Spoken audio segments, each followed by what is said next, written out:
கோயிலுக்கு சொந்தமான இடத்தை தனியார் ஆக்கிரமிப்பு செய்துள்ளதால் திருவிழாவை நடத்த முடியாத கிராம மக்கள் சாலை மறியலில் ஈடுபட்டதால் பரபரப்பு ஏற்பட்டது.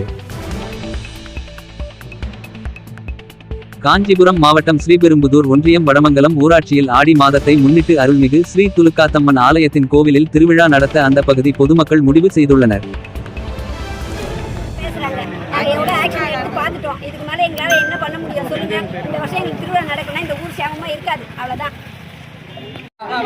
இதனையடுத்து அந்த பகுதி பொதுமக்கள் கோயிலை தூய்மைப்படுத்தும் பணியில் ஈடுபட்டுள்ளனர்.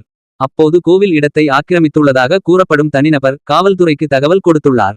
இந்த தகவலின் அடிப்படையில் கோவிலை தூய்மைப்படுத்தும் பணியை நிறுத்தியதாக கூறப்படுகின்றது.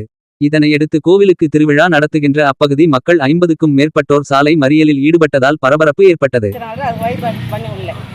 இது வரைக்கும் இடத்த அளக்கிறது கொள்றது இது வரைக்கும் பண்றாங்களா கண்டி, ஆனா அந்த இடத்துல வந்து எதுவுமே தீர்வு அவங்க காண முடியல. 5 வருஷமா இருக்கிறோம், இது வரைக்கும் 5 வருஷமாவும் போலீஸ் ஸ்டேஷன்.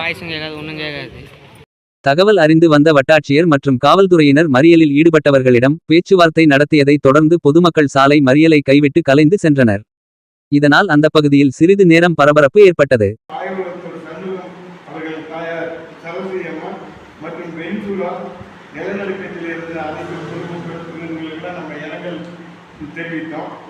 அடுத்த தீர்மானமாக 9/8/26 ஞாயிறு அன்று காலை 10:30 மணி முதல் நமது சங்கத்தின் குழு கூட்டப்படும் என்றும் அந்த சமயத்தில் மாணவர்களுக்கு கல்வி உதவித்தொகை வழங்கலாம் என்றும் வேலைவாய்ப்பு தொடர்பாக ஒரு HR குழுவை அழைத்து பேச வைக்கலாம் என்றும் பின்னர் 11 மணி அளவில் மணமலை நிகழ்ச்சி நடத்தவும் பின் பகல் உணவு வழங்கவும் முடிவு செய்யப்பட்டது.